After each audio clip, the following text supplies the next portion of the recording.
بینەران و بیسەرانی بەڕێز لە هەر شوێنێکن سڵاوتان لێبێت. من کامەران حاجەوە مەرباسی ڕۆژتان پێشکەش دەکەم. باسی ڕۆژ ئەمڕۆ دوو تەوەرشرۆڤە دەکات. تەوەرێکمان تایبەت دەبێت بە چارەنووسی ناوچە کوردستانیەکانی دەرەوەی ئیدارەی هەرێمی کوردستان. دیارە کێشە و گرفتی زۆر تاوەکو ئێستا لە نێوان بەغدا و هەولێر سەبارەت بە دیاریکردنی چارەنووسی ناوچە کوردستانیەکانی دەرەوەی ئیدارەی هەرێمی کوردستان تاوکو ئێستاش ماوەتەوە هەرچەندە بەپێی دەستوری عێراق کە مادەیەکی بۆ تەرخانکراوە بۆ چارەسەرکردنی ئەو کێشەیە، بەڵام وەکو دەبیندرێت تاوکو ئێستا هەنگاوی جددی نە لەلایەن حکوومەتی فێدرالی عێراقەوە نە لەلایەن حکوومەتی هەرێمی کوردستانەوەش نراوە بۆ یەکلاکردنەوەی چارەنووسی ئەو ناوچانە. بۆ قسەکردن لەسەر ئەم ژارە بە شێوەیەکی ڕاستەوخۆ لە شاری زاخۆوە بەڕێز نەسرەت سندی، وەزیری کاروباری ناوچە کوردستانیەکانی دەرەوەی ئیدارەی هەرێمی کوردستان بە شێوەیەکی ڕاستەوخۆ لەگەڵمان دەبێت و هەروها لە شاری کەرکووکەوە حەسەن بارام چاودێری سیاسی و شارەزا لە کاروباری ناوچە کوردستانیەکانی دەرەوەی ئیدارەی هەرێمی کوردستان ئەویش بە هەمان شێوە بە شێوەیەکی ڕاستەوخۆ لە کەرکووکەوە لەگەڵمان دایە. بە خێراتنێکی گەرمی میوانەکانم دەکەم. پێم باشە لە بەڕێز سندیەوە دەست پێ بکەم وەک نەسرەدین سندی وەک وەزیری کاروباری ناوچە کوردستانیەکانی دەرەوەی ئیدارەی هەرێمی کوردستان. بەڕێز نەسرەدین، هەوڵەکانی ئێوە بۆ گەڕاندنەوەی ناوچە کوردستانیەکان وەکو حکوومەتی هەرێمی کوردستان بەکوێ گەیشت؟ ئێوە یعنی ئەوەندەی کە دەبیندرێت لە ئەرزی واقعدا هەوڵێکی جددی لەلایەن حکوومەتی هەرێمەوە نابیندرێ. ئایا ئێوە بەوەندە ئیکتیفاتان کردووە کە هێزی پێشمەرگە تەواجودی لەو ناوچانە هەیە بە مانای ئەوەیە ئیتر تەمام ئەو ناوچانە گەڕاونەتەوە سەر هەرێمی کوردستان؟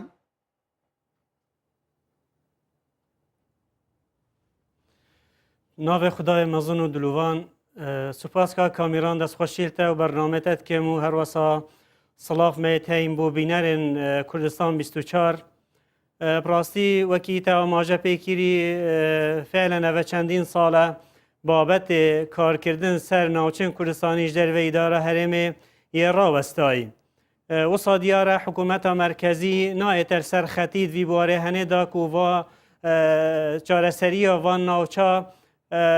یعنی بێتە دیارکردنێ و کێشە وان ناوچە دوماهیک بێت. وسا دیارە حکوومەتە هەرێما کوردستانێژی یا بێئومید بیە لەسەر هەوڵێن حکوومەتە مەرکەزی و حکوومەتە مەرکەزی دوان 6 ساڵێت بوریدا هیچ هەنگاوێک نەئاوێتنە بۆ وی بابەتێ هەنێ و هەروەسا پشتی هاتنە بەڕێز حەیدەر عوبادی وەک سەرۆک وەزیرە کودڤە لژنا مادێ 140 بێتە نیکردنێ، بەس هەر ئەویژ هیچ پێنگاوەکت وی بوارێ هەنێدا نەئاوێتیە و ببێتە ئەگەرا هەندێک و کارێک وان ناوچێت هەنێ بێتە ئەنجامدانێ. حالێ حاضر داژی فعلەن ئەمەچێن بێژین پتر نۆتش سادێژ وان ناوچێن هەنێت بن کۆنترۆلا پێشمەرگەیدانە ئەم چاوەرێنەک و ئەف شەڕێ هەنێ دوماهیک بێت و مەترسیە داعش و تیرۆریستانش وان ناوچێت هەنێ بێتە دیرێخستنێ و ئەف ناوچێت هەنێ شێوەیەکی یاسایی بێتە چارەسەرکردنێ کەچەوەت ئەمر واقعدا و ئەف ناوچێت هەنێ نەهەر بن کۆنترۆلا پێشمەرگەیدانە. مە پێخۆشە چونکە دستوری عێراقیدا یەهاتی و پێتڤە ریفراندوم وان ناوچە بێتە ئەنجام. زۆر باشە. بەڕێز نەسرەدین، ینی دەستور ینی زۆر جار لە میدیاکان باسی لێوە کراوە کە چۆن چارەنووسی ئەو ناوچانە دیاری دەکات و نیەتی بەغداش بەرامبەر بە ئەو ناوچانە لەلایەن خەڵکی کوردستانەوە تەواو ڕوونە کە بەغدا نایەوێت چارەنووسی ئەو ناوچانە یەکلایی بکاتەوە. پرسیارەکەی من لێرەدا ئەوەیە، ئێستا قسەی هەرە گەرم لە باشووری کوردستان پرۆژەی سەربەخۆییە، ینی بۆچی هەرێمی کوردستان هەنگاوی جددی نەهاوێشتووە بۆ یەکلاکردنەوەی چارەنووسی ئەو ناوچانە؟ ینی بە بۆچوونی ئێوە وەکو وەزیر وەکو بەرپرسی ئەم دۆسەیە، ینی بۆچی حکوومەتی هەرێمی کوردستان ئەم کەیسەی جێهێشتووە، کاری جددی بۆ ئەم کەیسە نەکردووە؟ ئەمە لە داهاتوودا خۆی یەکلا بۆتەوە یاخود بە شێوەیەک لە شێوەکان خەمساردیە کێ لەلایەن حکوومەتەوە؟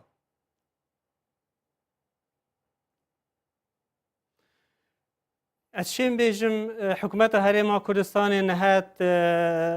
چەند قەیرانێکی دانن قەیرانە سەرەکی و بابەتێ شەڕێ داعش و هەمی تەرکیزە حکوومەتە هەرێمێ سەر شەڕێ داعش و هەروەسا ئەف قەیرانە دی قەیرانە داراییژێک یا بی ئەگەرێ هەندێک و هەمی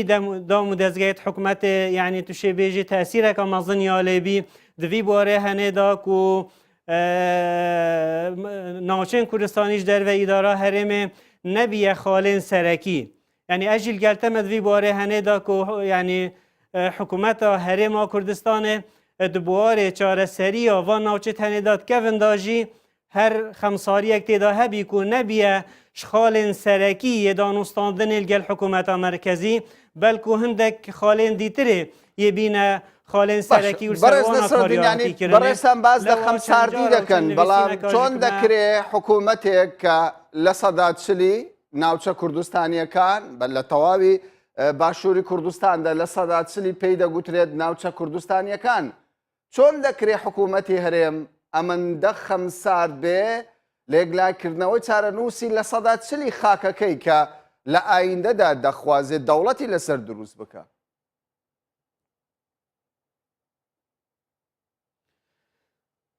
یعنی ئەس بێژم جهێ داخەیە بڕاستی خەلکێ مەلوان ناوچێن هەنێ خەلکێکی گەلێکی دلسوزە خەلکێکی کورد پەروەرە پێتڤی بە حکوومەتە هەرێما کوردستانی خەمسار نەبی بە دوی بوارێ هەنێدا بەلێ جهێ داخەیە ئەس بێژم و من گەلێک جاژە ئاماژە یا پێکیری و کارێ لایەنێ مەین سیاسی لڤان ناوچێت هەنێ پتر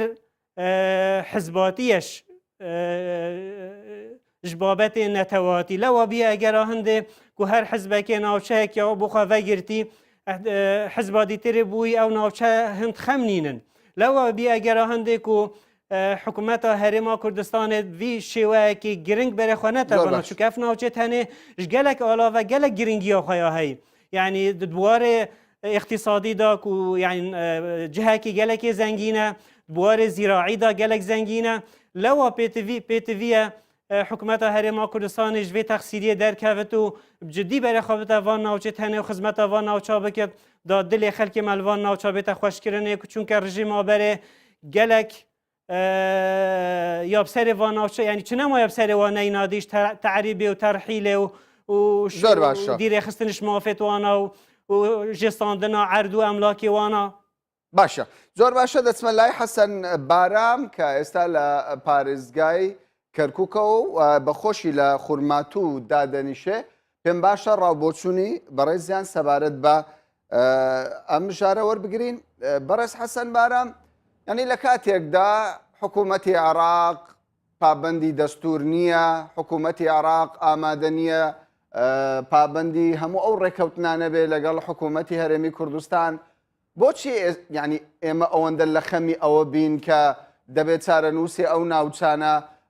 بەپێی دەستوری عێراق یەکلایی بکرێتەوە بەپێی یاسای یەکلایی بکرێتەوە ئێستا پێشمەرگە لەو سنوورانەدا تەواجودیان هەیە و دەتوانن بەهێزەکانی دەرەکی بڵێن بوەستن لێرکوانە ئەمە خاچی کوردستانە کەوایە بۆچی ئێمە ئەوەندە ئەو بابەتە گەورە بکەین بڵێن ئەم ناوچانە چارەنووسیان کەوتۆتە مەترسیەوە ئایا بەڕاست ئەو ناوچانە چارەنووسیان لە مەترسیدایە؟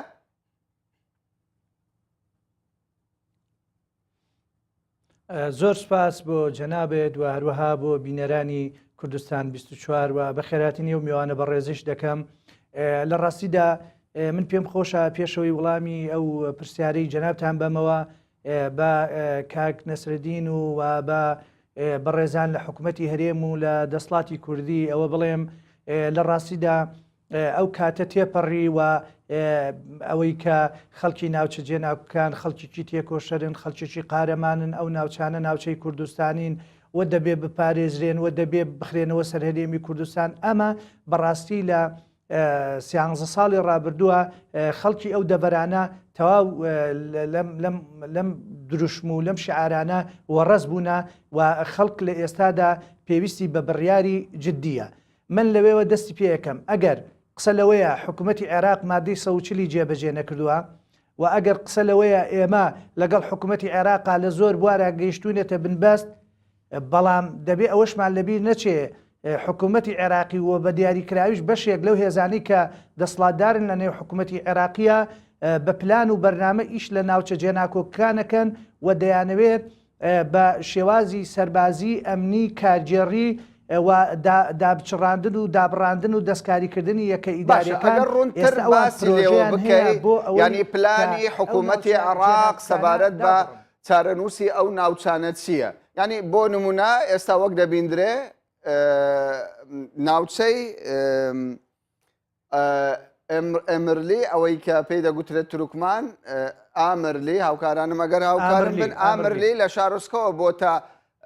قەزا ئەمە ینی لە پێشوودا ناوچەیەکی تورکمانی بووە و ناوچەی کوردستانی نەبووە بۆچی ینی کارێکی لەم شێوەی بەغدا بە مەترسێکی گەورەی بزانین و بڵێن ئەمە پلانێکی زۆر گەورەی لە پشتەوەیە. بەڵێ خاڵی یەکەمیان ئامرلی شارۆچکەیەکە تەنها تورکمان نیە بەڵکو تورکمان و عەرەبن شارۆچکەیەکی زۆر گچکەیە لە ڕووی کارجێڕیەوە سەر بە قەزای ناوەندی قەزای خورماتووە و ئەو سنوورێشە کە ئامرلیە ئەوە خاچی کوردستانەوە بەشێکە لە خاچی کوردستان لەبەر ئەوەی نە لە ڕووی دستوریەوە و نە لە ڕووی مادەی ١40ەوە و نە لە ڕووی پرسکردن بە پێکاتەکانی قەزای خورمات و ئیداراتی قەزای خورماتووە ئەم بڕیارە دراوە ئەم بڕیارە بڕیارێکی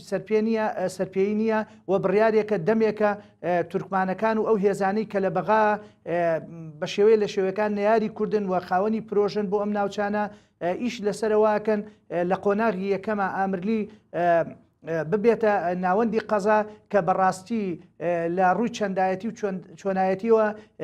مؤهل نییە بۆ ئەوەی بکرێتە ناوەندی قەزا بەڵام ئەمە پرۆژەیەکە لە پرۆژەی قەزابوون گەورەترە و هەنگاونانە بۆ دروستکردن بۆ ناوچەی بۆ دابڕانی بەشێک لە خاچی کوردستان و دروستکردنی جێچەڵ بۆ ئەو ناوچانەوە بۆ هەرێمی کوردستان ئەمە کێشەکە لێرەیە ینی ئەوە خاچی کوردستانە ینی ئامرلی ئەو دیوی ئامرلیش تاکو و زنجیرەچیای حەمرین ئەوە بەشێکی پیرۆزە لە خاچی کوردستان ئێستاکە وە شتێک نییە بەناو خاچی بەڕێستان باستا لە پلانێکی گەورە کرد ئەو پلانانە چین بەغدا دەیەوێت لە ڕێگای کامە ئامانجەوە ینی جوولە بەم کەیسە بکە و نائارامی بخاتە ئەو ناوچانەوە ئێمە بەستە لە کامە ئامانجە ئایا حەشدی شعبی یەکێکە لەو ئامانجە وەکو دەبیندرێت زۆر جار جوولە بەو هێزە دەکرێت لە دەوروبەری ناوچە کوردستانیەکان؟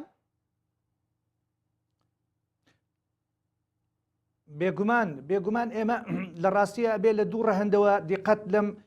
جۆرە گۆڕانکاری و هەنگاوانە بنین ڕەهەندێکی تا ئەندازەیەک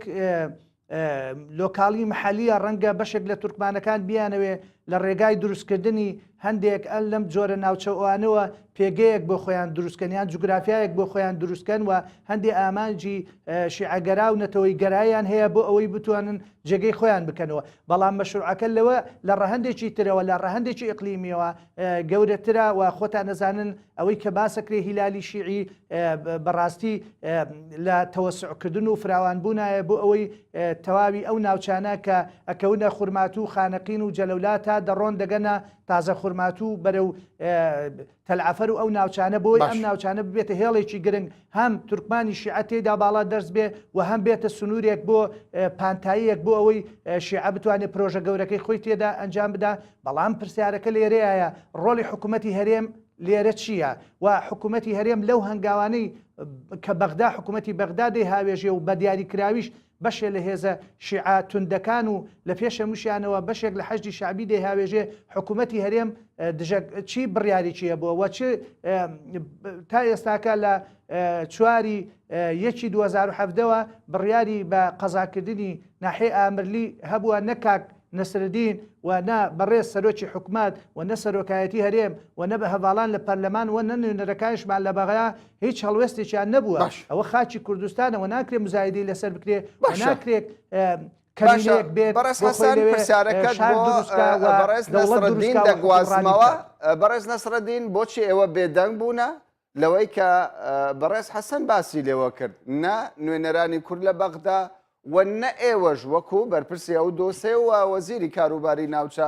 کوردستانیەکانی دەرەوەی ئیدارەی هەرێمی کوردستانن بۆچی هەڵوێستان نەبوو لەمەڕ ئەم جم و جۆڵانەی کە لە ئارادان لەلایەن بەغداوە؟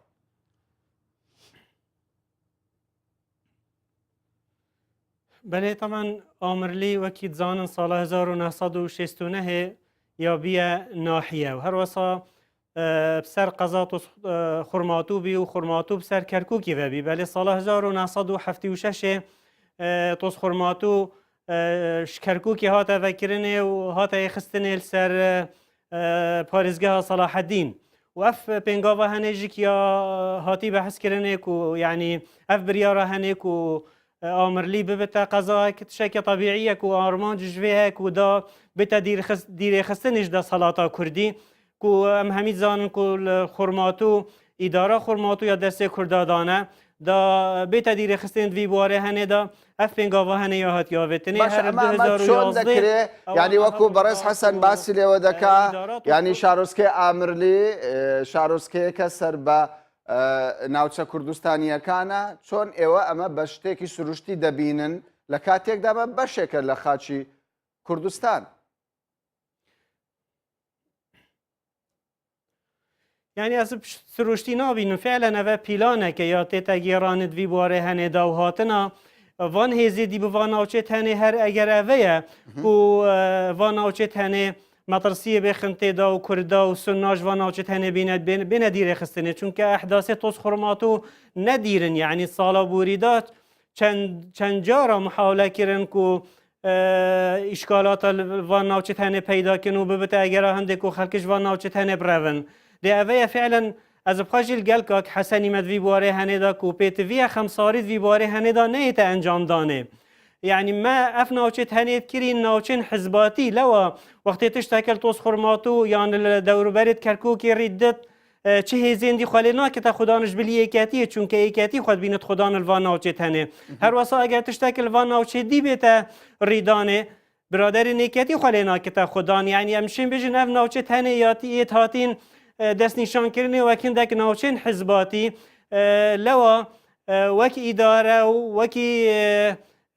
سرکرداتی حزبندی وی باره هنه دا پنگاوا ناویجن براستی مگلک جاره هوشیاری دای حکومت هرم کردستان وی باره هنه دا بیت وی حکومت ثقل خو بیت سرخطید وی باره هنه دا بس جه داخل براستی استجابت وی باره هنه دا نهاتیه کرن دف مجک یعنی کو اگر اوه پترف ململانه حزباتی الوانا وچت هنه بی اگر هنده کو اف خمساریا هنه بیت انجام دانه باشا بربستکانی بردم حکومت چین وڵامی حکومت بۆ ئێوە چی بووە لەوەی ئەوەندا وەکو ئێوە باسی لێوە دەکەن خەمسارد بووە لە یەکلاکردنەوەی چارەنووسی ئەو ناوچانە پێت وایە یعنی حکومت بۆچی ئەوەندە بێدەنگە لە کاتێکدا سەرۆکی حکومت لە پارتیە و جێگرەکەشی لە یەکێتی نیشتیمانی کوردستانە.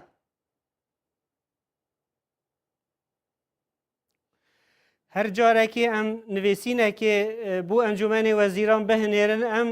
دو نسخه چتین ایک بو سروکی انجمنی ایک جبو جگیری وی دا مطالع بند وی بواره هنه دا بس از بیجم یعنی هر دیاره مجیلی آوان قیرانت هنه بی اگر هنده که افناوچت هنه یعنی اگر نه نجبیر کرنه تینه احمال کرنه وی بواره هنه دا لوا چندین جارا معفشیاری هنه دایه بس جه داخل براستی وکی شیوه که پیویست نهاتن السرخطی بو چاره سریا کیشال و ناوچن هن. باشه. برس حسن لپیشودا زوردزار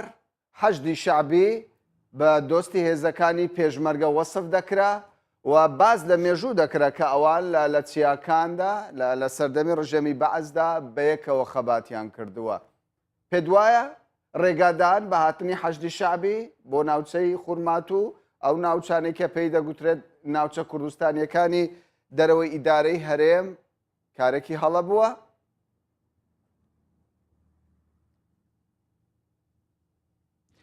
بەڵێ وەڵام نەمێ هەندێک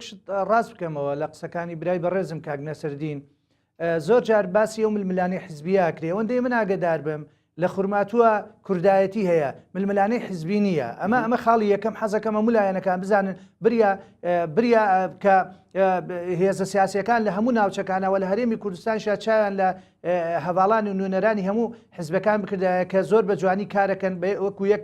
کاست و وەکو یەک ستاف. باشە ئەگەر ململانی حزبایەتی لەوێ زەقنیە بەڕێز حەسەن بۆچی حکوومەت خەمساردە لەبارەی چارەنووسی ئەو ناوچانە هۆکارەکان چین؟ لە ڕاستیە حکوومەت تەنها بەرامبەر خورمات و خەمسار نییە بەرامبەر تەواوی ناوچە جێناوەکان خەمسارداوە بە دیاری کراویش بەرامبەر بە خورمات و یعنی ئەگەر ئێمە باس لە خەمسەردی حکوومەتی هەرێمی کوردستان بکەین یەک دنیای خەمساردی هەیە لە بەرامبەر قوتی خەڵکا لە بەرامبەر ئاشتی کۆمەڵایەتیە لە بەرامبەر ئاشتی سیاسیە لە بەرامبەر بەڵام ئێمە ئێستا باز لە پارە ناکەین باز لە قوتی خەڵک ناکەین باز لە خاک دەکەین کە ینی خاکە باسی خاکت کرد باسی سنووری جوگرافی کوردستانت کرد پێم وایە ینی کۆتایی بە هەموو قسەکان دێ ینی چۆن دەکرێت حکوومەت تۆ دەڵێ هۆکاری سیاسی هۆکاری ململانەی حەزبایەتی لە پشت خەمساردەکانی حکوومەت نییە من دەپرسم ئەم خەمساردەی حکوومەت لەسەر چییە لەسەر چه ئاساسێکە بەڕاستی بۆ حاڵەتی خورمات و لەگەڵ کەرکک و شوێنەکانی تررا جیاوازە ئەوەی کە لە خورمات و ڕووەدا بەشێکی پەیوەستە بە بێکەسی شاری خورماتووە لە ناو دەسڵاتی کوردیە و لە ناو ئەحزابی سیاسی کوردیە بە هەمویانەوە بەشێکی بۆ ئەوە گەڕێتەوە با بەشێکی بۆ ئەوە گەڕێتەوە کورد بێ پلانە و بێ بەرنمەیە بۆ تەواوی کێشەکانی و بە تایبەتی کێشەی ناوچە جێناوەکان و بە دیاری کراویش خورمات و من دەپرسم لە حکوومەتی هەرێمی کوردستان و لە ڕێگای کاک نەسرەدینەوە پرۆژە و بەرنامەی حکوومەتی هەرێم بۆ ناوچە جێناوەکان بۆ پێش ڕزگارکردنی مووسڵ و بۆ دوای ڕزگارکردنی مووسڵ فەرمو با کاک نەسرەدین بڵێ حکوومەتی هەرێم ئەمە بەرنامەکەیەتی ئەمە خاڵێکی تر چێ ڕێگری لە بەڕێز سەرۆکی حکوومەتیان سەرۆکایەتی هەرێمیان بەڕێز جێگرەکەی یان ئەندام پەرلەمانان کردووە کە ئێستا بەیانێک دەرکەن دژی ئەوەی کە ئەو ناحەیە دەستکاری کراوە چکە بە پێی دستوری عێراق بە هیچ شێوەیەک ئەو ناوچانەی کە جێناکردن بەڕێز حەسەن دیارە ینی کەم دەبێت لەگەڵ حکوومەتی هەرێمە گفتوگۆ بکرێت چێڕێ لە نوێنەرانی کورد گردووە لە بەغا چێڕێ لە نوێنەرانی کورد گردووە لە بەغا بێنە دەنگ لەسەرم دۆسە باشە مەهدی تەقی سەرکردەیەکە لە حەشدی شابی بە ئاشکرا بازدەوە دەکات کە ئەو بڕیارەی لە بەغداوە دەرچووە بۆ دیاریکردنی چارەنووسی ئامرلی لە شارۆچکەوە بۆ قەزا ئەوان ڕۆلی باڵایان بینیوە کەواتە حەشدی شعبی لە پشت گۆڕانکاری ناوچە جوگرافیەکانی ئەو ناوچانەیە پرسیارەکەی من لێرەدا ئەوەیە کە وەڵام من نەدایەوە ڕێگەدان بە هاتنی حەشدی شعبی بڕیارێکی هەڵەبوو کە سەرکردەکانی کورد لەو ناوچەیە ڕێگەیاندا بە هاتنی حەشدی شعبی یاخود بڕیارێکی دروست بوو ئەمە دوو بەشە پرسیارە کرد بەشی یەکەمی بەڵێ ئەوەی کە ئێستا عێراق دەباتە ڕێوە مەلەفی سیاسی مەلەفی ئەمنی مەلەفی سەربازی ئەوە شتێک نییە ناوی حکومت بێ بەداخەوە ئەوە شتێک نییە ناوی ئەنجومەنی وەزیران بێ بەڵێ حەشدی شعبی ئێستاکە ئیداری عێراقەدا و پلان و بەرنامەدانا و دیارە خەڵکی تریش لە پشتێوەیە لایەنی دووەمی دیارە ئێمە کاتی خۆشی وەڵامی ئەمانەماندایەوە حەشت چۆن هاتێتە سنوورەکانی خورمات و بەڵام ئێستا حەشت بەرەو تەلعەفەری شەڕاوە ڕەنگە بەرەو شوێنەکانی تریش بڕۆن بۆیە مامەڵەکردن بەو شێوەیە لەگەڵ حەشداوە لەگەڵ حکومەتی عێراقیە مامەڵەیەکە تەواو هەڵەیە تەواو سەقەتە تەواو کورتێدا مۆفەق و سەرکەوتو نەبووە دەبێت پیاچوونەوەی پێدا بکە چونکە ئێمە لە ناوچە جێناوەکان لە ئێستادا لە قۆناغێکی پاشەکشاین و دوای ڕزگارکردنی حەویجە و مووسڵیش دەکەوینە قۆناغێکی مەترسیدارترەوە و با ئێمە لە چەندمانی داهاتوو نەتیجەی ئەم قسانە هەمووی دەرەکەوێ ئەمە کاکە ئەو بۆ خۆی بەرنامە و پلانی هەیە ئەو پرۆژەی هەیە کە تۆ پرۆژەت نییە کە تۆ ڕەتعی ناکەی کە تۆ ڕێگری لێ ناکەی بۆ گلەی لەو بکەین ئەوە ئێمەی مەسەلەن لە دەڕۆژێدا ڕابردووە بۆ هیچ قسەیەک لە مەڕ بە قەزاکردنی ئامرلی نەکراوە لەلایەن چی نوێنەرانمان لە بەغاوە چی لە هەرێمی کوردستان کاکە بەم شێوەیە ئیدارەی سیاست نادرێەوە ئیداری ئەمنی بەڕێستان دەڵێن حکوومەتی هەرێم پرۆژەی نییە بەڵام بەغدا پرۆژەی هەیە سەبارەت بەو ناوچانە بەڕێز نەسرەدین ئایا حکوومەتی هەرێم دەتوانێت بەبێ بەغدا بەبێ کۆمەڵگەی نێودەوڵەتی بڕیار لە چارەنووسی ئەو ناوچانە بدە؟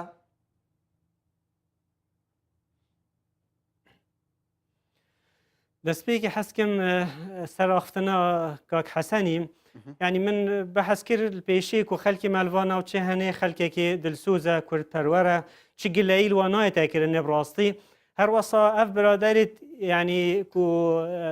ئیدارێت کرد مە چ سەروانینە کو ئەم بێژن ئەvێت هەنێ خەمساڕن بس ما ئیشارەت دا هەندێک و تەعاملە سەرکرداتیە حزبێت مە بۆڤان ناوچێت هەنێ تەعاملەکە حزبیە حتا نەهە لڤان ناوچێت هەنێ دو ئیدارەیە تێتەکردنێ دوی بوارێ يعني دەکەوێت بڵێ هاتنی حەشدی شعبی بە ڕەزامەندی حکوومەتی هەرێم نەبووە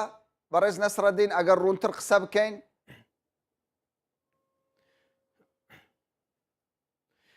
شێکە طبیعیە ئەگەر ڕوخسەت نەهاتە بەدانێ بۆ حەشدا شعبی لڤان ناوچێت هەنێ حەشدا شعبی نەچیە وجودەکە وسە پەیدا بکرد یعنی ئەمێت بینن چونکە جهەکی وەکی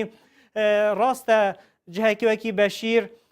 بە هەراپەتر خەلکی وێ شیعانە بەس پێشمەرگەی قوربانیدان پێشمەرگەی ئازاد کرد حەشدا شعبی چەند هەوڵدا نەشی ئازاد بکرد و دوماهی کە هە تەسلیمی حەشدا شعبی هاتەکردنێ بەری نوکە ئەگەر حەشدا شعبی ڤیا با بێتە ناف جهەکی وەکی خۆرماتوودا ڤیا با ئزن وەرگرت با نەهەب دەهان مقاراتێت هەینت ناف خۆرماتوودا لەوە فعلا خەمساریە هاتی کردنێ و مەجالی هاتی دانێک و حەشدا شعبی بێتە لڤان ناوچێت هەنێ و ببتە مەترسی سەروان ناوچێت هەنێ لەوە وەک بەرپرسی ئەم کەیسا چێ بەرپرسە لە ڕێگەدان بە هاتنی حەشدی شعبی بۆ ئەو ناوچانە بێتمە تەعامل گەلوان بکەن یا دیارێک و هەر کاچەوە شنگارێ ئەم بێژم برادرت پارتی تەقسیری کرد دیفاعش برادرên Yezidî bî eger hindێک û PKK hate wêrê her nefsê wextî biraderên êketiyê li van navçêt hene mecal da hejda şeعbî ku hejda şeعbî bête li van navçêt hene û roj bi rojê hêza van hêzê hene zêdetir lêbên û bibine egera metirsîr ser van navçên hene. باشە وەڵامی پرسیارەکەی منت نەدایەوە سەبارەت بەوەی ئایا ینی هەرێمی کوردستان دەتوانێت بەبێ بەغدا بڕیار لە چارەنووسی ئەو ناوچانە بدا بە پرسیارەکەم ئاراستەی بەڕێز حەسەن بکەم حەسەن بارام پێتان وایە هەرێم بتوانێت بەبێ بەغدا و کۆمەلگەی نێودەوڵەتی بڕیاری خۆی بدا؟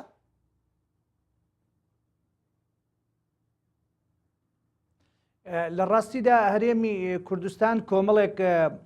کارت بەدەستێوەیە کارتی دستور بەدەستێوەیە کە جێبەجێ ناکرێت کارتی نێودەوڵەتی بەدەستێوە و گرنگترین کارتیش کە بەدەستی کوردەوەیە بوونی هێزی پێشمەرگەیە لەو ناوچانە ینی مەسەن ئێستا جەنابەت پرسیارێکت کرد بوونی حەشدی شعبی کاتی خۆی هەڵایەکی زۆر لەسەرەوە دروست کرا کە حەشدی شعبی لە سنووری خورماتووە بەڵام ئێستاکە بە ناو سوپای عێراق و حەشدی شعبی لە تەواوی ناوچە جێناکوکانن لە کەرکووکەن لە منطقەی دبسن لە منطقەی مەخمورن لە منطقەی گوێر هەن لە منطقەی تەلعەفەرن ئەوانە هەمووی ناوچەی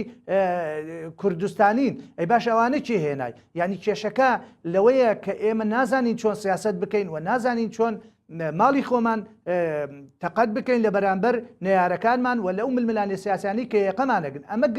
گرفتی ئێمەیە بۆیە من تەسەورەکەم بەم چەشنە سیاستکەین ژمارەی حەشدیش زیاترە بێ و جێچەڵەکانیش زیاترە بن و کێشەکانیش بۆ سەر ئێمە زیاترە بن چونکە ئێمە چارەسەرمان پێ نییە و ئێمە ماڵی خۆمانمان ڕێک نەخستووە و ئێمە نازانین لە ناوچە جێناکوکانە داوای چی یەکەین تا ئەم چرکە ساتێ باسی دەوڵەتەکەین باشە ئەو ناوچانە چارەنووسی چییە ئەیە و ناوچانەی کە بەشێکی لەژێر دەستی پێشمەرگە ئەیە و بەشەی کە وەکو ئامەرلی شوێنەکانی ترە لەژێر دەستی پێشمەرگان پرسیارم ئەوە دەبێ بەڕێز حەسەن بۆ زۆر باشدروستی نازانین دوا پرسیارم ئەوە دەبێ بۆ بەڕێست و بەڕێز نەسرەدین ینی پێویستە حکوومەتی هەرێم چی بکە شتێکی بەپەلە بکە بۆ ئەوەی بارودۆخەکە بە شێوەک لە شێوەکان لە قازانجی خۆی یەکلایی ببێتەوە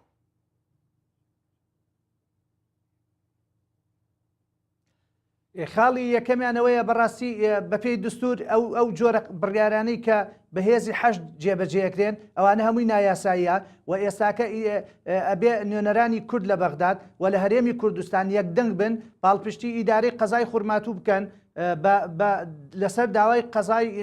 ئیدارەی قەزای خورماتوو لەگەڵ ئەنجومەنی قەزای خورماتووە دەتوانن محکەمەی ئیداری هەیە لە بەغا لەوێ سکاڵا تۆمارکەن و تانە بدەن لەو بڕیارە بێگومان بە پێی دەستور و بە پێی یاسا هەڵەوەشێتەوە ئەمە هەر ڕێگای دستوریە هیچی ناوێ نە پارەی ئەوێ نە مەسرفیەوێ نە مەشروعیەوێ نە هێزی ئەوێ ئەو ڕێگایانە بەکاربێرن و دواتریش پێمان خۆشە ینی بۆی نارەکانشمان بزانن خاوەنی هەیە ئەو ناوچانە دەکرا بەیاننامە دەربکرابایە و دەکرا سەردانی ئەو ناوچانە بکرابایە و باڵا دەستانی لە ئاستی سیاسی و حیزبی ئیداریە لە ئاستی بەغدا و لە ئاستی هەرێمی کوردستان بەدەنگ بەهاتبایە بەڕێز نەسرەدین پێتان وایە دادگا و دەستور چارەنووسی ئەو ناوچانە یەکلایی دەکاتەوە؟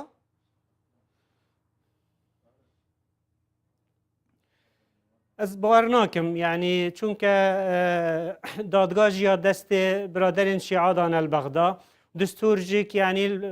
البغدا او بالا دستن الويري لو حسنا كن بوار دستوري دا هيش بينغاف بين اويتني امل قال هندينك وجارة كاديتي بشتي افشر هنبدو ما هيك بيت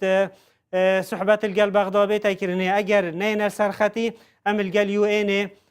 هندك بينغاف باويجين كو ببتا اگر هندي كوچا بابت وانا وچت هنه چاره سر ببتو درشتر لینه چون که خلک ملوانا و شاگله که بیزار بی پیت وی ابزیترین و خدلی خلک ملوانا و چا بیت خوش کردن. بله برای نصرالدین سندی وزیری کاروباری ناوچە کوردستانیەکانی دەرەوەی ئیدارەی هەرێمی کوردستان کە بە شێوەیەکی ڕاستەوخۆ لە شاری زاخۆ لەگەڵمان بووی زۆر سوپاست دەکەین. بەڵێ کاک حەسەن ئەگەر زۆر بە کورتی چونکە من میوانی دیکەم هەیە لە پرۆگرامدا. من زۆر بە کورتی کاکە حکوومەتی هەرێم کاتی زۆر بەدەسێەوە ئێستا و ئامری نەکردوتە قەزا با حکوومەتی هەرێمیش بڕیارێ دەربکە بڵێ من ئەوە خورماتوم گەڕانەوە سەر کەرکک باشە و یاسا پێشێلەکە و دەستور جێبەجێ ناکە ئێمە بێدەنگین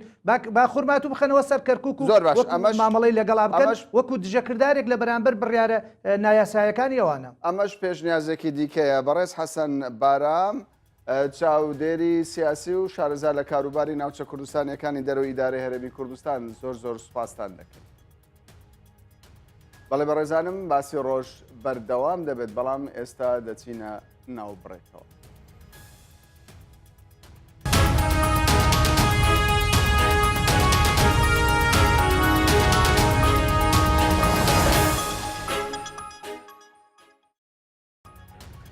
جارێکی دیکە سڵاوتان لێبێت بینەران و بیسەرانی کوردستان 24 و باسی ڕۆژتەوەری دومی باسی ڕۆژمان تایبەتە با کێشە و گرفتەکانی بەردەم هەڵگرتنەوەی مین وەک دەزانرێ هەر لەگەڵ شەڕی عێراق و ئێران کە لە 80 تاکو 88 بەردەوام بوو ژمارێکی زۆر مین لە ناوچە سنووریەکانی کوردستان مانەوە و لە دوای شەڕی داعشش پاش ئەوەی ئەو ناوچانە ناوچە کوردستانیەکان ئازادکران دیارە ژمارێکی دیکەی زۆری مینش ئێستا لە ناوچە ئازادکراوەکانی کوردستان ماونەتەوە بۆ قسەکردن سەبارەت بە چارەسەرکردنی ئەم کێشە و هەوڵ و هیممەتەکانی دەستگای مین لە هەرێمی کوردستان بۆ پاکردنەوەی ئەو ناوچانە شوێکی ڕاستەوخۆ لە ستۆدیۆی سنتەر محەممەد ئەحمەد سەرۆکی دەستگای گشتی کاروباری مین لە هەرێمی کوردستان لەگەڵمانە. بەڕێز محەممەد بەخێر بن بۆ باسی ڕۆژ. سپاس بەش. دیارە ڕێکەوتنێکی تازەتان ئیمزا کردووە لەگەڵ بەغدا وەکو هاوکاریەک کە بەغدا هاوکار بێت بۆ هەڵگرتنەوەی مین لەو ناوچانی کە تازە ئازادکراون ئەگەر باس سەرەتا باس لە ڕێکەوتنەکە بکەن. زۆر سپاس بۆ بەڕێستان و بە تەواوی بینەرانی کەناڵی 24 بەڵێ ئێمە لە شاری بەسڕا ڕێکەوتنامێکمان لەگەڵ وەزارەتی ژینگە و تەندروستی عێراق واژوو کرد کە لەوێ کاروباری مین لە زمانی ئەو وەزارەتە ڕێکخراوە لە حکوومەتی فیدراڵی عێراق. ئەم ڕێکەوتنە بە سەرپەرشتی ئێمە و ئامادەبوونی هەردوو تەڕف لەوێ واژوو کرا. کڕۆکی ڕێکەوتنەکە تایبەتە بەو ناوچە کوردستانیانی دەرەوەی ئیداری هەرێم کە لەلایەن داعشەوە داگیر کرا و دواتر لەلایەن هێزەکانی پێشمەرگە و ئازاد کراون و ئێستا ئەو ناوچانە هێزی پێشمەرگە لەوەیە و هەروەها ئەو ناوچانش کە لەلایەن هێزی عێراقیەوە و هێزی حەشدی شعبیەوە ڕزگار کراوە تایبەتە بەم دوو ناوچەیە. کڕۆکی ڕێکەوتنەکەمان بریتێ لەوەی کە ئێمە ڕێکەوتین لەسەر ئەوەی هەر ناوچە کوردستانیەکانی دەرەوەی ئیداری هەرێم ئەوانەی کە هێزی پێشمەرگەی لێە و لە داعش ئازاد کراوە ئەم ناوچانە ئەکەوێتە ضمنی مەسئولیەت و بەرپرسیارەتی دەستگای گشتی کاروباری مینی حکوومەتی هەرێمی کوردستان و تا حەسریەن تەنها ئێمە بۆمان هەیە لەو ناوچانە ئیش بکەین و هەر شوێنێکیش جێشی عێراقی لێبێ ئەوە لە ضمنی مەسئولیاتی ئەوانە. ئەمە بەڕاستی دەستکەوتێکی گرنگە بۆ هەرێمی کوردستان بە فعلی ئەمە خۆی بۆ خۆی جۆرێکە لە دانپیانانی حکوومەتی فیدراڵی عێراق لە ڕووی جوگرافیەوە بۆ ئەو شوێنانە چونکە ئێمە ڕێکەوتون لەسەر ئەوەی کە ئەم ناوچانە ئیشراف و بەدواداچوون و مۆنیتەرین و تەنانەت تیمەکانی پاکسازی و هەر هەوەها هەموو ئەو ڕێکخراونێ و دەوڵەتیانش کە دێن بۆ پاکردنەوەی ئەو ناوچیانە هەموو کاروبارەکانیان لەلایەن دەستگای گشتی کاروباری مینەوە ڕێک دەخرێ و حکوومەتی عێراقی بە هیچ شێوەیەک تەدەخل لەو کاروبارانە ناکا و ئێمەش بە هەمان شێوە تەدەخل لەو شوێنانە ناکەین کە جێشی عێراقی ئازادی کردوون و لە ژێر کۆنتترۆلی ئەوانەیە کەوایە ینی ڕێکەوتنەکە تەنیا دیاریکردنی سنووری جوگرافیا یاخود بە شێوەک لە شێوەکان بەغدا هاوکار دەبێت بۆ هەڵگرتنەوە بەشێکی سەرەکی دیاریکردنی بەرپرسیارەتەکانە چێ بەرپرسیارەتی لەو ناوچانە هەیە بەشی دووەمی ئاڵوگۆڕی زانیاری و معلوماتە لە زمانی ڕێکەوتنەکەمانەوەیە کە زانیاریەک لە لای ئێمە هەیە و بە کەڵکە بۆ ئەوان و بە پێچوانەشۆ ئێمە دەتوانین ئاڵوگۆڕیکەین بەشێکی تری ڕێکەوتنامەکە بریتێ لەوەی کە هەردوو لامان کار ئاسانی بکەین بۆ وڵاتانی کۆمەک بەخش و بۆ ڕێکخراوە نێودەوڵەتیەکان کە دێن بۆ ئەو ناوچانە و دەیانەوێ یارمەتیمان بن لە پرۆسی پاکسازی لە بۆمبی چێنرا و پاژماوە جەنگیەکان لەو ناوچانە هەردوو لامان هاوکاری یەکتری بکەین لەو ڕۆوە چونکە هەمومان دەزانین بەشێکی وڵاتان کە دەعمی عێراق دەکەن بە کۆ دەعمی عێراق دەکەن واتە بە تایبەت دەعمی کوردستان ناکەن باز لە هەموو عێراقەکەن هەندێک کات ئێمە لەم سەر و بەندانەدا حیسە و پشکی هەرێمی کوردستان لەم جۆرە هاوکاریانە ئەفەوتە ئێمە بەپێی ئەم با بڵێ مزەکەری تەفاهمی کەواژوومان کردووە تهدیدی ئەوەمان کردووە کە هاوکاریەکان دەبێت مەشمولی هەموو ئەو ناوچانە بکەن کە ئێمە ناومان ناو گرەی ئێریا ئەو منتیقانەیە کەواتە لە ڕووی مادیەوە هاوکاری هەرێمی کوردستان دەکرێت لە ڕووی مادی و حکوومەتی فیدراڵ نە مباشر تا ئێستا هاوکاری لە زمینی ئەوتیفاقیانی هاوکاری ئێمە بکە بەڵام کار ئاسانی بکە یان لایانی کەم بربەز نهێنێتە بەردەمی ئەو وڵاتانی کە دەیانێت هاوکاریمان بکەن چونکە مەشخۆ خاڵێکی گرنگە لە ڕابردوو هەندێک جار هەندێک ڕێکخراوی نێودەوڵەتی هەندێک وڵات ویستێتی هاوکاریمان کات بۆ ئەو ناوچانە بەڵام حکوومەتی عێراقی بە جۆرێک لە جۆرەکان عەرقەلەی بۆ دروست کردو ئێستا بەپێی ئەم ڕێکەوتنامەیە حکوومەتی عێراقی عەرقەلە دروست ناکا بۆ هەموو کەسێک کە بوێ لەو ناوچانە ئیش بکە و لە هەمان کاتە ئێمە شەیری معلوماتەکانەکەین لە بینی خۆمانە و ڕێکخراوێکی نێودەوڵەتیش کە ئیشی ئینفۆرمێشنەکە واتە زانیاریەکان کۆ ئەکاتەوە لەو ناوچانە کە ناوی ڕێکخراوی ئایماپە زانیاریەکانی ئێمە و ئەوانیش هەردوو لامان شەیرەکە بۆ یەکتری باش دیارە تا ڕادەیەکی زۆر خەڵک بێ ئومێدە لە هاوکاریەکانی بەغدا ئەگەر واز لە بەغدا بێنین بچینە سەر کۆمەڵگەی نێودەوڵەتی کۆمەڵگەی نێودەوڵەتی چ ڕۆڵێکی بینیوە لە هاوکاریکردنی دەستگای ئێوە بۆ پاکردنەوەی ئەو ناوچانە کۆمەڵگەی نێودەوڵەتی تەمان بە شێوازێکی گشتی تا ئەندازەیەک هاوکار بوون لە پرۆسی پاکسازی لە هەرێمی کوردستانە لە 25 ساڵی ڕابردوو خۆمان نەزانین دەستپێکردنی پرۆسی پاکسازی لە هەرێمی کوردستان لە ساڵی 92 حکوومەتی هەرێم دەستگایەکی دیاریکراوی نەبوو بۆ ئەم پرۆسەیە بەڵکو هەمووی لە ڕێگەی ڕێکخراوە نێودەوڵەتیەکانەوە ئەنجامەدرا بەڵام دوای ساڵی 2004 هەرێمی کوردستان دەستگایەکی تایبەتمەندی دروست کرد بۆ ئەم بوارە لا یەزال دەعم و کۆمەکی نێودەوڵەتی بەردەوامە بۆ پرۆسەی مین لە هەرێمی کوردستان بەڵام بە شێوازێکی ڕاستەوخۆ نا واتە ڕاستەوخۆ هاوکاریەکانیان نادەن بە ئێمە وەکو دەستگا بەڵکو لە ڕێگەی ڕێکخراوە نێودەوڵەتیەکانەوە کە ئەمەش بە شێوازێکی ناڕاستەوخۆ هەردەعم و هاوکاری ئێمە چونکە لە دوجارە ئەم ڕێکخراوانە هەموو کاروبارەکانیان لە لای ئێمە ڕێگەخرێ لە مۆڵەت پێدانیان سەرپەرشتیکردنیان دیاریکردنی ئەو شوێنانی کە دەیانێت پاکسازیکەن دواتر بە دوواداچوون و چاودێریکردنی پرۆسەکانیان هەموو ئەم بابەتانە لای ئێمەوە دەکرێت ئەوان پارەکە دەدەن بەوان ڕێکخراوەکان لەسەر ئەرز کار دەکەن زۆر ئێمەش متابعە و چاودێری پرۆسەکانەکەین دوای شەڕی داعش ئەرکیەوە قورستر بووە ئەکی دەرکی ئێمە زۆر خرس بووە چۆن بەداخەوە تەمان ئێمە سەرقاڵی زۆری ئەو هەموو ناوچە پیسبوو بووین لە هەرێمی کوردستان لە پڕ قەبارێکی یەکجار گەورە ئیزافە بوو بۆ حەجمی پیسبوو لە هەرێمی کوردستان و ئەو حەجمەی کە ئیزافە بۆ بە ئێمە هیچی کەمتر نییە لەو ڕوبەرە کۆنەی کە لە هەرێمی کوردستانە هەمان بۆ بگرە مەترسیداتریشە لە هەندێک ڕۆوە ئەمارێکی تایبەتان هەیە ژمارە بۆ ناوچەکانی داعش ئەو ناوچانەی داعش و کە تەواوی کە لە کوردستانیش ئێستا ئەو ناوچانێک کە ناکرێنی پاک نەکراون بەڵێ بۆ هەرێمی کوردستان ئێمە 676 میلیۆن متر دووجا زەوی پیسبوومان هەبوو لە ڕابردوو بەڵام لە 25 ساڵی ڕابردوو لە 165 ئەم ڕێژەیە پاکراوەتەوە ئێستا تەنها لە 135مان ماوە کە ئەکاتە نزیک بە 230 میلیۆن متر دووجا زەویمان ماوە پاک پاشماوەی جەنگی عێراق و ئێران پاشماوەی جەنگی عێراق و ئێران و هەموو ئەو شەڕانی کە لەم ناوچەیە ڕوویداوە بەگشتی ئەی سەبارەت بە داعش سەبارەت بە داعش لەبەر ئەوەی بەڕاستی داعش ناوچەکە زۆر فراوانە و ئێمەش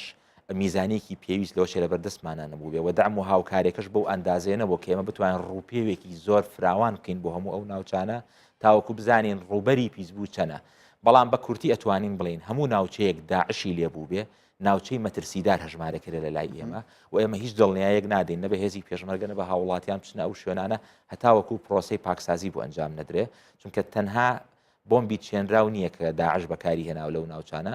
بەڵکو ژمارەیەکی یەکجار زۆر لە پاژماوەی جەنگی لەو ناوچانە بەجێ هێڵراوە کە لە ئەنجامی شەڕەکانەوە ئەمانش هەمووی مەترسیان هەیە بۆ سەرژیانی هاوڵاتیان بۆیە ئێمە کە کارمان کردووە لەبەرەوەی پرۆسەکان یەکجار خێرابوون و دەعم و هاوکاریەکانیش وەکو پێویست نەبوون و توانای ئێمەش وەکو دەستگای گشتی کاروباری من دیاریکراوە خۆتانەزان هەرێمی کوردستان بە قەیرانێکی قوڵات تێپەڕە بە ئێستا نەمانتوانی و میزانیە زیادکەین بۆیە هەر بەو قەبارەی تیمانی کە لە بەردەستمان بۆ پرۆسەکەمان ئەنجام داوە بۆیە هاتوون بەپێی پرایۆریتی ئیشمان کردووە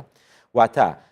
چ شوێنێک زۆر گرنگ بوو بێ ئەولەویەتی هەبوو بێ خەڵکەکە ویسبێتیان ئاوارەکان بە زووترین کات بگەڕێنەوە ئەمیش بە هەماهەنگی لەگەڵ ئیداراتی محەلی ناحیە و قەزا و پارێزگارەکان لەو ناوچانە شوێنەکانمان دیاری کردووە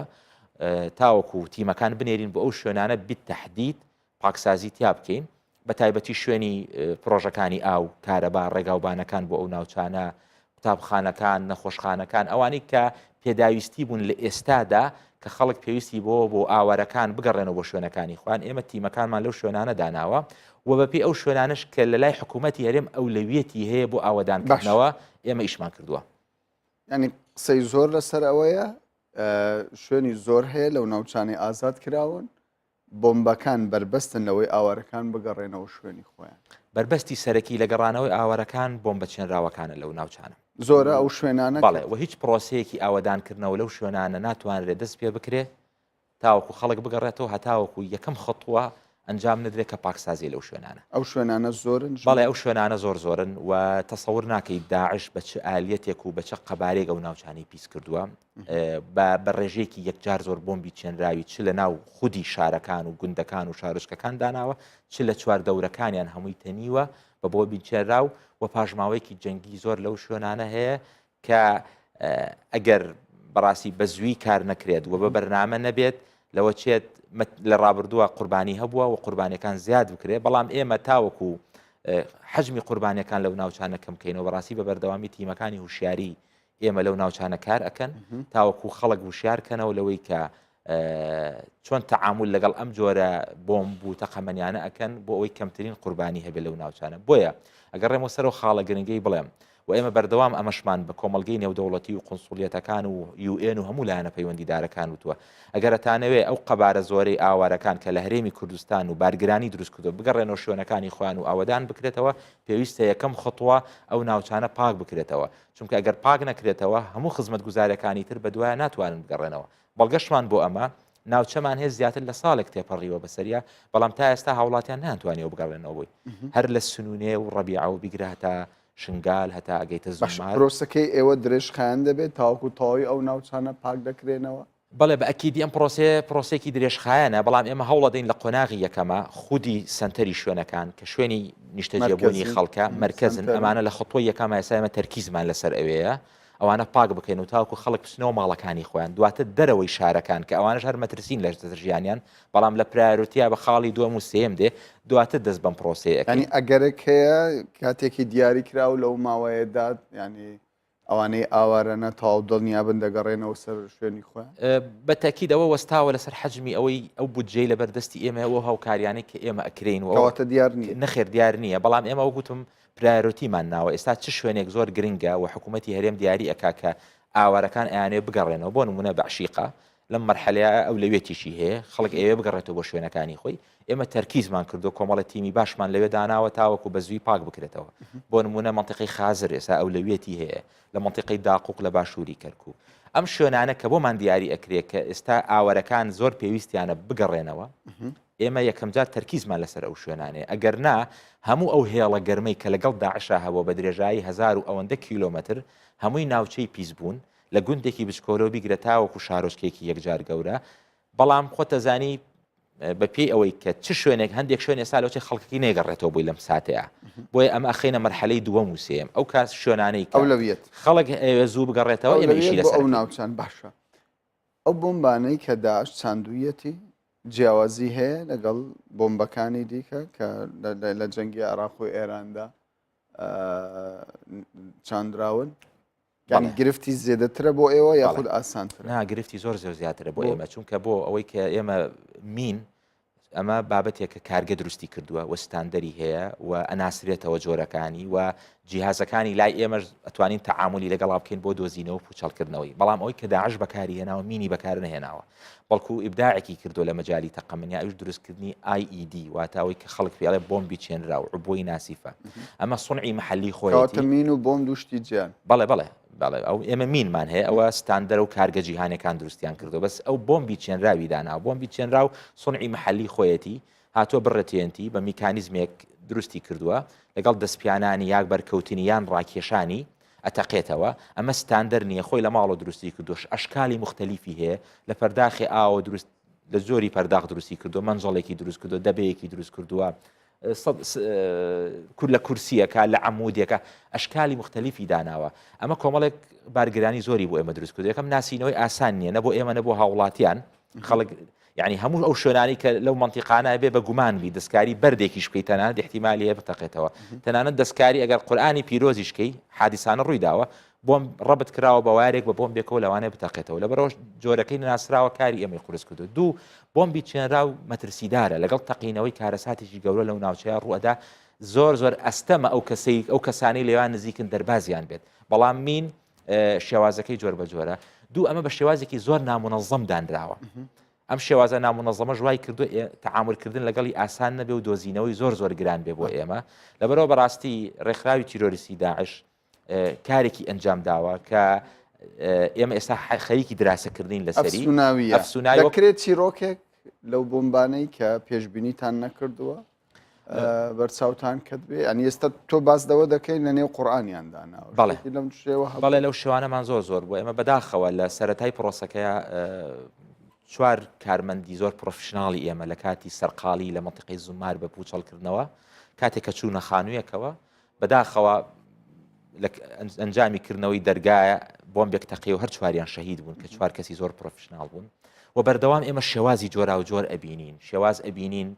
کۆمەڵێک بۆمب بەتەنایە کۆمەڵێک بۆمب بەیەکەوە ڕەبت کراون